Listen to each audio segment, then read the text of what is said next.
Hi there, I'm Molly. And I'm Jamie, and this is our From the Pasture with Hired Hand podcast. For 15 years now, we've been proudly helping breeders promote hundreds of thousands of pedigree livestock with our easy-to-use animal management-driven website software. And let's not forget about Hired Hand Live, where over $1 million worth of livestock is sold online each year. We're excited to bring you market trends, sales data, advice from your fellow breeders, and stories from the ranch. Our software makes managing your website and your animals a breeze, so you can focus on what you love. So let us handle your digital chores while you tune in to another episode of From the Pasture with Hired Hand. Welcome to this episode of From the Pasture with Hired Hand. Today we're thrilled to have Kristin Jaworski, the trail boss of the Fort Worth herd, joining us. For those unfamiliar with it, the Fort Worth herd is the world's only twice-daily cattle drive, showcasing the iconic Texas Longhorns in the heart of the Fort Worth Stockyards. This incredible program that celebrated its 25th anniversary in 2024 commemorates Fort Worth's deep-rooted history in the American West. The herd consists of 17 Texas Longhorn steers, each representing a decade since the city's founding in 1849. These beautiful animals are driven by a dedicated team of cowhands who are keeping the spirit of the Old West alive. Today we'll be talking with Kristin about what it takes to manage this historic herd, its legacy, and how some of our own customers have contributed their Longhorns to the program. We'll also explore ways for registered Longhorn breeders to get involved. Let's dive into this fascinating world of the Fort Worth herd. Thank you so much for joining me today, Kristin. Thanks. It's my pleasure. We're so happy that you thought of us, and we're excited to share our story. Well, let's go ahead and get right into it. So for our listeners who might not be familiar, can you just tell us what the Fort Worth herd is and why it's such a special part of the history and culture of Fort Worth? Absolutely. Your introduction was great. So the Fort Worth herd twice daily Longhorn cattle drive was created by the city of Fort Worth on June 12th of 1999 to celebrate Fort Worth's 150th year anniversary. And it was just a great opportunity. City officials and stakeholders in the community really value holding on to Western heritage, and they wanted to bring some of that history back. So they formed a herd of Texas Longhorn steers and hired some guys that they named drovers, put them on horseback, made everything authentic, and that was the birth of the Fort Worth herd twice daily cattle drive. Ever since then, we've been driving Longhorn cattle right down East Exchange Avenue twice daily at 11:30 and 4 o'clock. What do you think their vision kind of was for this program, or do you think it's far exceeded that, with celebrating your 25th anniversary in 2024? I came on board just a little bit after the herd was started. But the leaders shared with me some incredible stories. It did exceed their expectations. I don't think they expected it to be as popular as it was. So their mission was to commemorate a time in history when Longhorns were driven through Fort Worth. It made such a huge impact on the economy.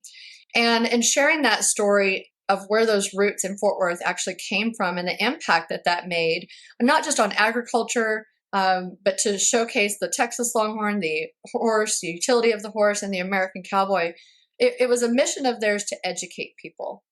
And so when they launched that program, there were some ideas that it might be seasonal, it might be, drive them out to the river, let them graze. But it was so popular that it was every single day because the demand was here. People from all over the world were coming to see the Longhorn. I can remember the first time that I was there, and Longhorns weren't anything new to me, right? I was used to seeing them all the time. But what I couldn't stop watching were the people watching the Longhorns, those that you could tell had never maybe even seen a cow before, to those who just were, in awe of you all driving them down the old brick streets. It's truly a sight to behold. Molly, I think that's the best part of my job is, early on, we were so excited to have 300,000 or 400,000 people in the stockyards that would visit. And that was a lot of people. This year, we're on target to hit 9 million visitors.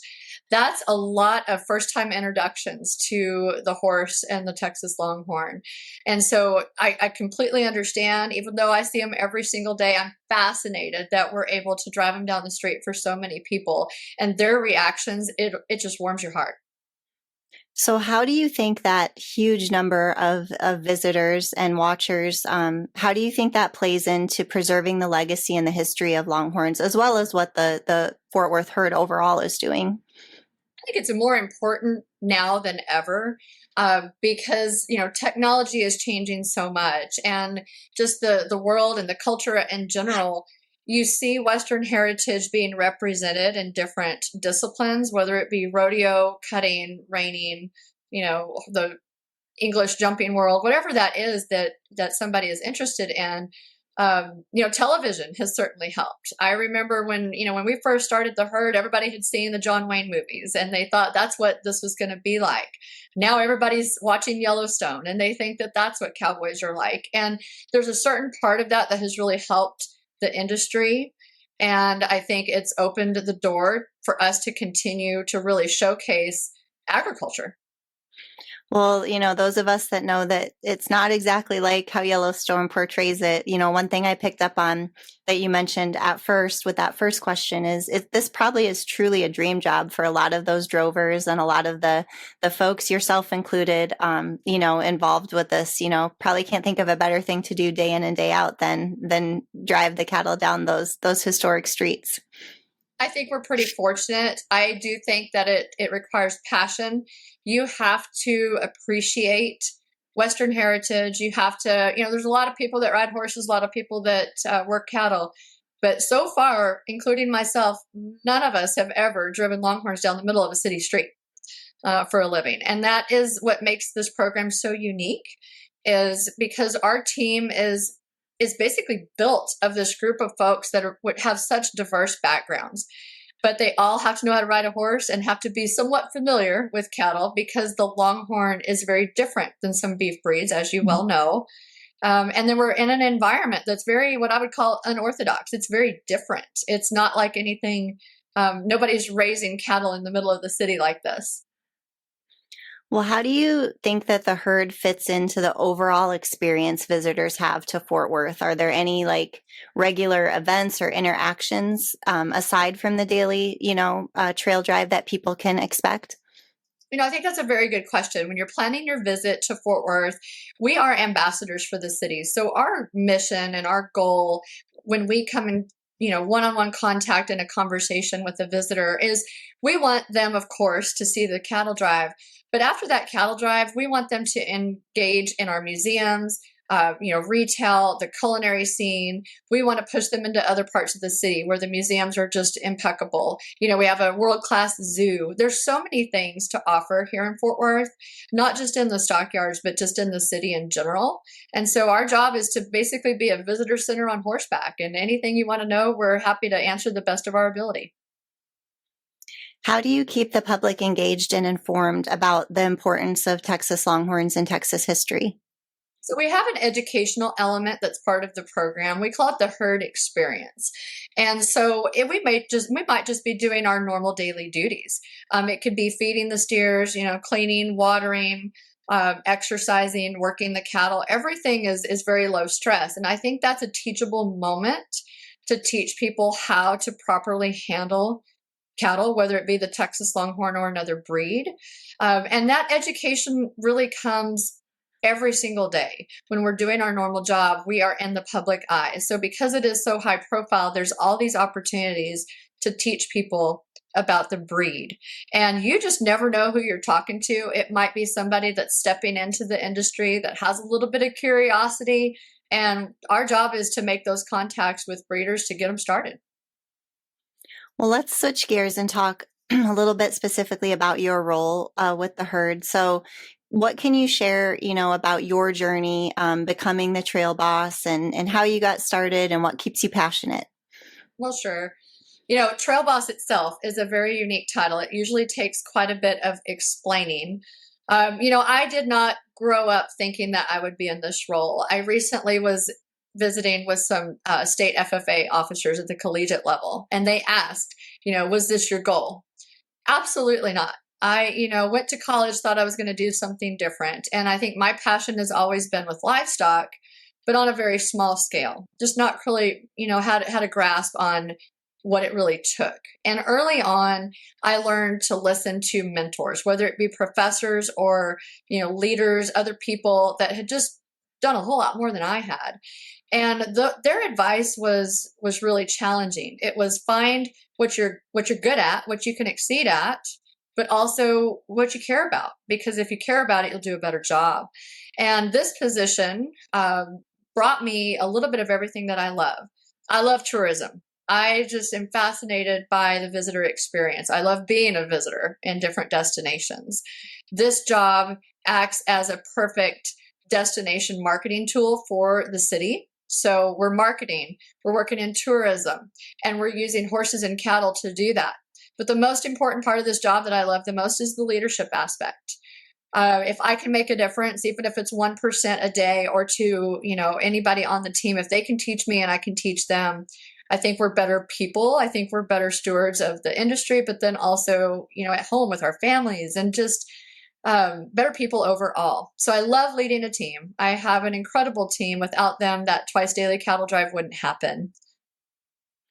Well, I have to say, coming from another female in agriculture, which, as not, well, maybe there are now, but there didn't used to be tons of us out there, right?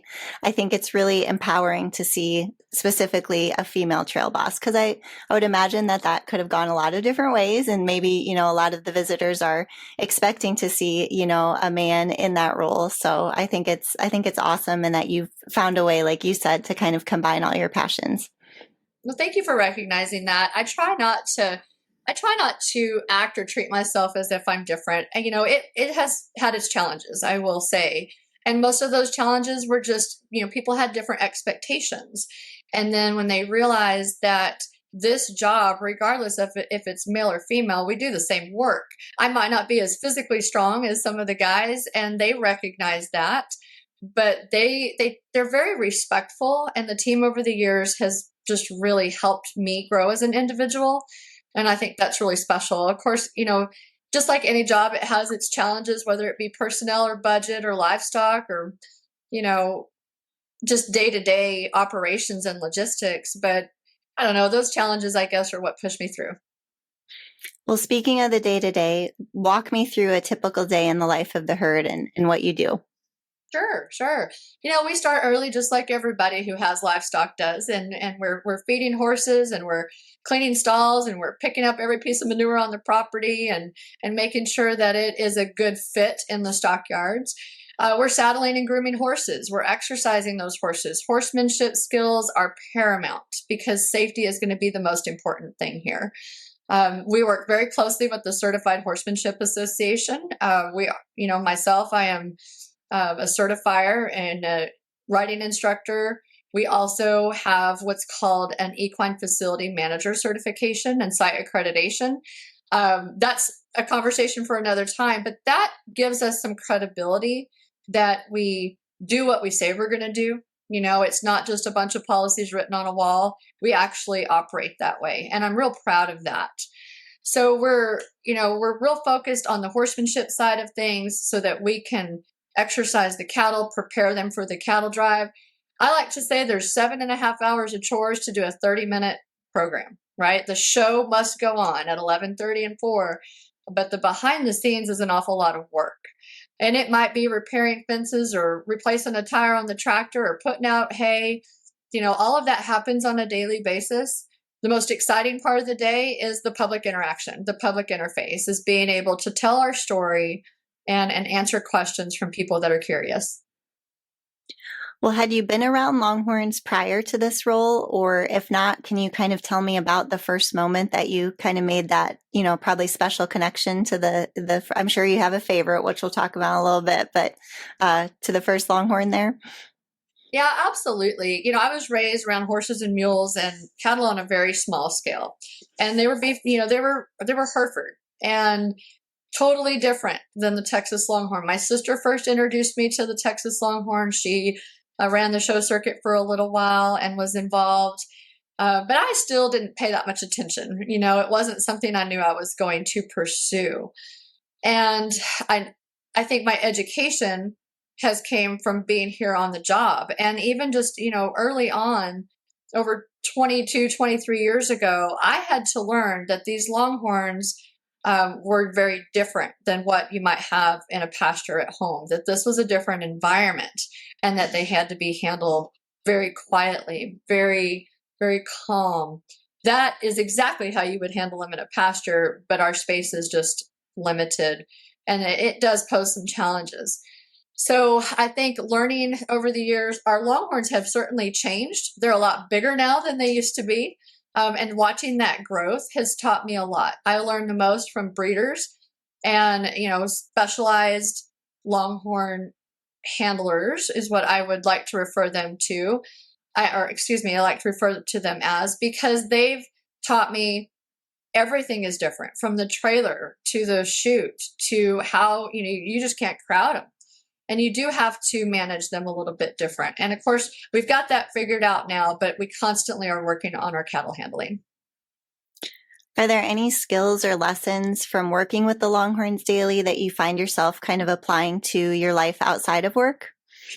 The first thing that comes to mind is pecking order. We can't influence it. We've tried, and everything that affects this herd, each dynamic, whether it be age, temperature, external sounds, space, who got turned out last month and who got brought back, or when we're retiring this year, when we're bringing a new one in. We've worked very closely with Dr. Temple Grandin on that dynamic. And what I've learned the most is they're going to figure it out. They're going to figure it out. We can control the gates and the pens and their housing. But as far as the cattle, we let them figure that out, and no two cattle drives are the same. And it does tell a story what order that they choose to go down the street. And now a word from our sponsors.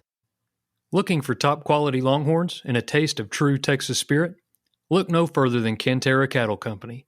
Our passion for longhorns shines at Old Gringo Ranch, where tradition meets excellence. Visit us online at CanteraCattleCompany.com and follow us on Facebook, Instagram, and TikTok for the latest updates and ranch life fun. Ready to experience it yourself? Schedule your visit by emailing canteracattle@gmail.com. Remember, God is great, longhorns are good, and life is crazy. From the Pasture by Hired Hand is presented by R3 Hilltop Ranch. Located in Chilton, Texas, R3 Hilltop Ranch has been breeding registered Texas Longhorns since 2006. What began as 3 heifers has grown into our current herd, which you can explore on our website at r3hilltop.com.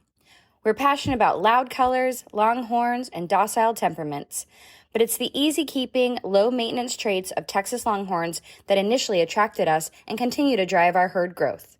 In addition to livestock, we proudly offer certified Longhorn beef products. Visit r3hilltop.com/beef to learn more. Thank you for listening, and enjoy exploring our ranch online at r3hilltop.com. Are you a new longhorn breeder eager to educate yourself on market trends and sale prices? Stay in the loop with our text messages. Get the latest updates, events, and insider tips on all things longhorns delivered straight to your phone. Stay informed by texting website to 888-700-8131, then reply with Longhorns. That's website to 888-700-8131. Sign up today and take your breeding program to the next level. If you could give yourself advice looking back on your first day as trail boss, knowing all that you know now, what would you say to yourself? Oh, goodness. That is such a difficult question. Looking back, I would say the risk management side of things is probably the most difficult. And I would tell myself that I really need to depend on others and not take it all so personal and also heavy, because the longer you're in a position where you're concerned for other people's safety, whether it be staff, the public, the livestock, sometimes it can weigh on you. And I think I would tell myself to have something in place to help manage some of that, because this job never turns off, right? Even though the cattle drive is 7 days a week during the day, livestock do not care if it's Christmas or holidays or in the middle of a storm or 10 o'clock at night, as you all know. And so just doing a little more self-care and work-life balance would be probably what I would give myself advice on. That's great advice. Let's talk about celebrating 25 years in 2024. So, what did that milestone mean to you and your team?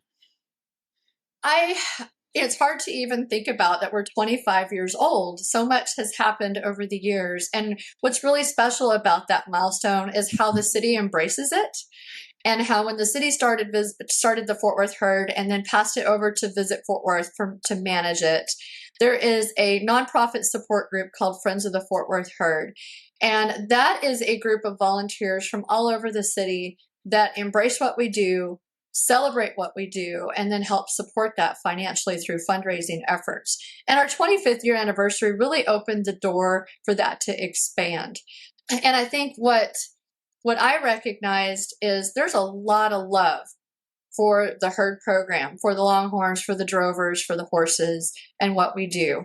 And I think this conversation just showcases that. If it can spark some interest on how we can help support the breed and share the message, we've spent 25 years building a reputation, and we're ready to do so. What if you had to pick just a few of your most memorable moments or achievements? What would they be over the past few years? I think my favorite memories are milestones that were usually surrounded by events. My most challenging was we took the herd to New York City, the drive of 2005. And, I was just a small town kid. I certainly had never been to New York City. No less did I think I could, be part of bringing longhorns and horses and drovers to Times Square. But we did, and it was incredible. And it put Fort Worth on the map as a premier travel destination. There were challenges, but that was probably my first experience of people working together for a common cause and overcoming challenges along the way. I mean, we had a huge blizzard, but we pushed through it. There were a lot of requirements that New York had that we weren't familiar with, and we were able to work through all of that. So that really laid the foundation for what else can we be a part of outside the Twice Daily Cattle Drive, because it was important that the actual program was not affected in the stockyards. And so everything we've ever done, we've never missed a cattle drive because of being pulled away for something else. We've commissioned the USS Fort Worth Navy combat ship on the pier, and that was pretty special to be part of something that not only the city is celebrating, but on a national level. We've been there to watch bridges and highways open. We've hosted race car drivers and reality TV shows and, celebrities from all over. And I think it's really rewarding that when the production side of an event looks at Fort Worth, they think about how can we involve the herd? How can the longhorn be part of this? And I think those are probably my favorite memories. Any TV or movie cameos you can tell us about, or are those pretty secretive? No, not at all. I think that is really one of our main purposes for being here, is to generate publicity, whether it be through news media, travel writers, podcasts such as yourself, or if it's a TV show that is, we're hosting them here in Fort Worth through our film commission. One comes to mind. We did one called Battleground Earth, and it was on the DIY network, and it was with Tommy Lee, the drummer, and Ludacris, and they're, and then they brought the Cowboys football team involved. And for a TV show of that magnitude with those types of characters, and they wanted to be part of the stockyards and wanted to showcase the herd, I think it's a huge compliment, and it's also a teachable moment for the production crew as well as us. So we've had some fun shows that we've worked with. Nice. Well, are you okay if I ask you a few kind of Longhorn specific questions? Maybe we talk about a few of your herd members? Let's do it. All right, let's start. Those of us that are, on another side of the breed, we tend to know that kind of Longhorns each have their own unique personalities, as you've also mentioned with the pecking order. Can you tell us just about if there's any kind of unique character traits in any of the animals in your herd? What a great question, because we do have steers that rotate in and out throughout the years. And early on, it was really important to showcase color, horn, conformation. Sound familiar? And that was important to the city for the visitor experience. And so the initial herd was put together. The steers were donated from different breeders all across the country, really, and that continues to be the case. So when we're showcasing different colors, horn patterns, structure, size, as well as personality, it truly is reflective of the Longhorn breed. And some of our favorite steers are usually, the more timid steer that works his way into the herd, that rises to the top of the pecking order, eventually becomes a lead steer. And it's neat to see those stories, and it usually happens with age. Well, tell me a little bit about Howdy. So he comes from Rafter H Longhorns. So Howdy is special to us because of the relationship that we build with the donors and the particular families. And I'll never forget getting some of these phone calls, that from people that I had met, whether it be at a show or at the stock show, or they had just came down to the stockyards to visit and introduce themselves. And I would say all of our donors had that experience, right? We start with the relationship first, and then they have the passion and the desire to showcase their brand on that steer and handpick an animal for the herd program. And when we picked Howdy up, the excitement on their faces as he was loaded into the trailer, it was win-win because it was good for them, good for us, but also there's a certain element of sadness when an animal that you've raised, that you have brought into the ranch, is going off to do another job. And so just being really sensitive to those emotions, and knowing that donor, that breeder, is connected to us the rest of that steer's life and hopefully afterwards. So I love to send pictures and call them and tell them how they're doing. And of course, anytime they're in Fort Worth, everybody always comes to see their steer. And that's been the case with Howdy. Howdy's been very special to us. And we work very closely with A&M sometimes, and, just the region where these steers come from, there's always a story and a connection that's much bigger than just that steer. Well, tell me a little bit about the story and the connection behind it. I'm probably going to say it. You're going to have to correct me. Is it Tamakera? Tamakera, yes. And so he comes from our past customers. I believe they no longer have a large herd, but the Wamplers at T-Bar W Ranch. And he's, I know he's sired by Cowboy Tough Checks, but. Yeah, he is. So that particular ranch and those folks have been very generous to us and asked the question, what are your needs? What can we do to help?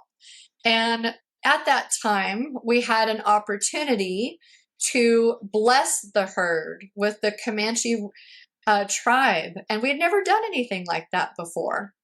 And so we did a naming contest. We did a blessing ceremony because we were gifted that steer as an unnamed young bull.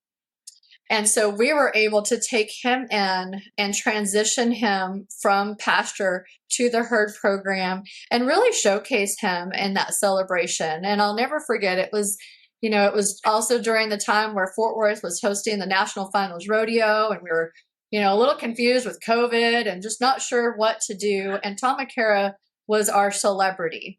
And he's named after the Comanche Ben Tamakera, who is very special. And Ben actually rode with Ann Marion with the 4.6s in the inaugural cattle drive in '99. So everything has a really cool story to it. All of our steers and horses are named to tell a story and showcase that. Well, another one that comes from the T-Bar W herd is Goodnight, and I believe he's the longest horned animal in your herd at 124 inches tip to tip. Is that still accurate? So Goodnight and Chisholm were two steers that were donated at the same time. That was also an initiative, and it was a fundraising initiative of partner with the herd program, and we're bringing in these two new steers at one of our anniversary galas. And so that event was held at River Ranch, just here in the stockyards. And when we first received both of those steers, and they were just little bitty things. And to think that they have grown in this program into the largest tip to tip steers, and they're competing with each other. They are half half brothers, like the tour guide likes to call them. And you see that reflected in the size of their horn and their horn pattern. I think what's special about that is, I had mentioned that the herd has grown over the years, not so much in numbers, but in size. And as the breeders are being more selective on bloodlines, we're starting to see a lot larger horn than we had in the past. And so Goodnight and Chisholm both definitely represent that. Well, we've had the pleasure of working alongside auctioneer Bruce McCarty. We provide the internet bidding for some of the Longhorn sales through Hired Hand Live, and the McCartys donated a Lil Tex to your herd. And I know he's a world champion mini Longhorn. Is that right? That is correct. When you say, if you look back, would you ever expect to be doing some of the things that you do? Having a mini Longhorn in the herd was probably not on my radar. And so when that opportunity presented itself, that steer had been in the stockyards for several special events. And when I was asked if we wanted to accept him as a donation, my first thought was we would be able to continue doing special events. So if we received a call that there was a convention downtown and they wanted, a Longhorn to be part of their greeting committee, that we would do that. So Lil Tex came on board. And as you know, with any miniature Longhorn, he is significantly shorter than the others, and everybody thinks he's young. And then when we tell him, he's 8-9 years old, they're surprised about that. So what it did is it opened up an opportunity for us to tell more story about the breed. And then we decided he probably should be shown. And there's a big trophy on the wall here that he acquired at the World Show. And that was pretty special. And we thought that could be a transition from him to go from a show steer to in the cattle drive. I wasn't sure how that was going to work out because he does like you to scratch his neck. But he doesn't stop and visit with the visitors on the street. He fit right in. The steers never bullied him. They never picked on him. He held his ground. He's what we would call the fun guy of the herd. There's always one, right, that's making jokes and laughing in the team. Well, Little Tex is that steer for us, and he's been a great addition. Well, let's talk a little bit about how our listeners can get involved with the herd if they're interested. So what criteria do you look for when selecting Longhorns to join the herd? That's probably one of the most frequently asked questions is, I've got a steer, how do I become part of the program? And so we developed a system that's very similar to applying for a job to be a drover. And so there is an application process, and we are very selective. We work very closely with some of the Longhorn breeders that are on our Friends of the Fort Worth Herd board in that selection process, because those members of the board are closely connected to you all as breeders, to the industry, and usually know the background of the bloodlines of the steer, where he came from, how he was raised. And so we take all of that into consideration, not just how they look, but longevity. Are they a good fit for the program? Are they not going to jump the fences? Are they not too gentle? We don't want a steer that's too gentle. It can be difficult because we are driving them from horseback, and we want to respect their flight zone. We want them to respond to that. That's how we're able to successfully drive them down the street. So it's a very simple process, just reaching out to us. You fill out the application, then we start having conversations and we see if it's a good fit. Timing is important because, we're retiring steers on a regular basis, and that's based off of veterinary recommendations on age, on temperament. You might think I'm crazy, but sometimes I can just feel it. Sometimes I can just feel that it's time for them to live, out on pasture the rest of their life. And so I just watch them really closely as we bring in new steers and retire some of the elderly steers. And now let's hear from our advertisers.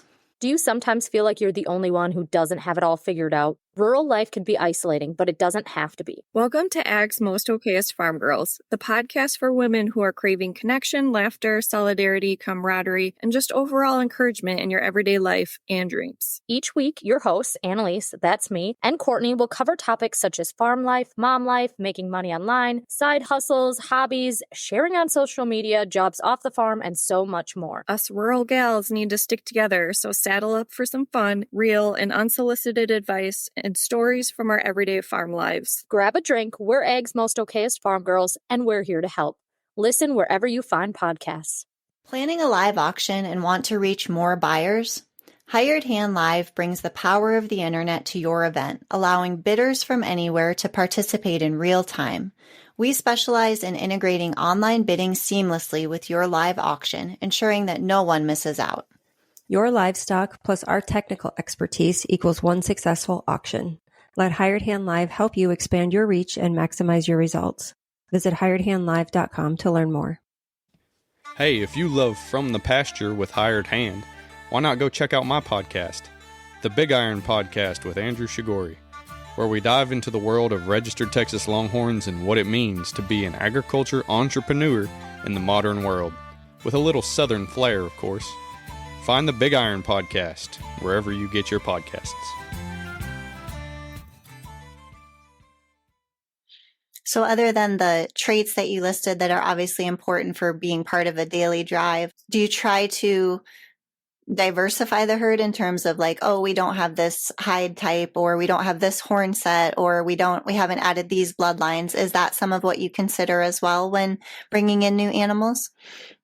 We do. I have a soft spot for the youngster that has raised a longhorn and wants to be part of the program. So a lot of our steers came from the TLBT members, or the students that have shown cattle in the industry. And that one's a hard select, because sometimes that's just for the reason because I think it's pretty special that a teenager is willing to donate an animal to this program. And so when we're selecting them, we're looking at all of those traits we just talked about, but then also looking into that relationship. How do we build a connection with that breeder? In other words, this is not a place to drop off a steer because the grass isn't growing, right? It's not. And we've been very particular on accepting steers.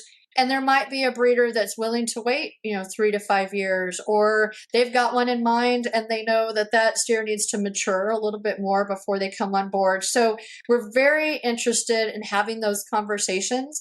For the longevity and sustainability of the program, we have to have those steers lined up so that we can rotate on a regular basis. So while, this probably shouldn't be a primary consideration, when the breeder who might be considering donating a steer thinks about the marketing kickback that they might get, how have you seen that benefit some of the previous breeders who have donated?